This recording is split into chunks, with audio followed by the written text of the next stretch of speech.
So as an asset-based lender, we have a credit in default, we're not getting paid. So what do? Understanding our downside and how we're going to exit credit if it's not performing is everything. The Article 9 sale process is the perfect way for us to exit a non-performing credit because it's the quickest and the fastest and the least costly means of selling distressed assets. Before we started initiating Article 9 sales as a means to sell distressed assets, we were often relying on third parties. Attorneys, receivers, assignees, things like this. And in that process, we are exposed to fees that we can't often control and third parties that can take these in a direction that we don't always influence. The bankruptcy process does not come for free. It's incredibly expensive and there's a lot of oversight to the process. So in the Article 9, we and the borrower cooperatively retain all control of the sale. Again, it's the senior lender initiating the sale of the assets. And it happens in a very quick time frame. In a bankruptcy process, we don't have that luxury, and if we do, it typically happens in a 12-month time frame. It doesn't happen in a 30-day window.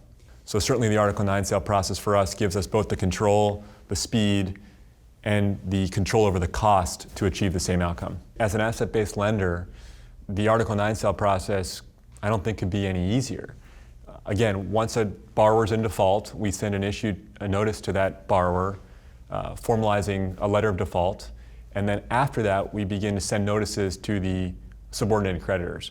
Those notices say that the borrower's in default, we as the senior lender are exercising our rights as the senior lender to convey the assets free and clear on such and such a date. And it's, again, within a 30-day time frame, assets that are currently encumbered by both our senior debt and who knows what other subordinated debt are sold and conveyed free and clear to a number of potentially interested buyers as a means of us getting repaid and the assets being acquired by someone who intends to continue ongoing operations. Without the Article 9 sale process, there wouldn't be any buyers of those assets.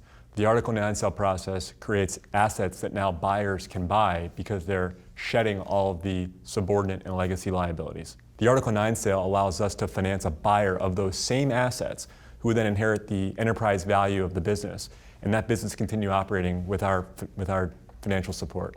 So as a lender initiating an Article 9 sale process, we fully intend that the business is operating up through the sale because a buyer places more value on those assets when they're in operation than they do if they're parked or idled or not operating. We finance a lot of manufacturing companies.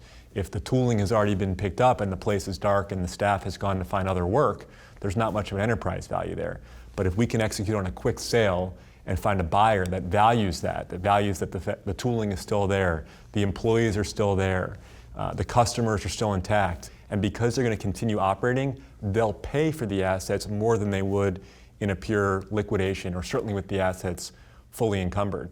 We as lender love that because sometimes at the end of this process, we're hoping to get all of our money back, and by executing on the Article 9 sale process and selling that enterprise to a going concern buyer free and clear of all subordinated claims, that buyer is willing to pay a little bit more, and that recovery then assures that we get our money back. Second win from our experience has been critical to helping coach us as lender, but also the borrower through the Article 9 sale process, compiling all the relevant information and allowing the process to happen as efficiently and effectively as it can.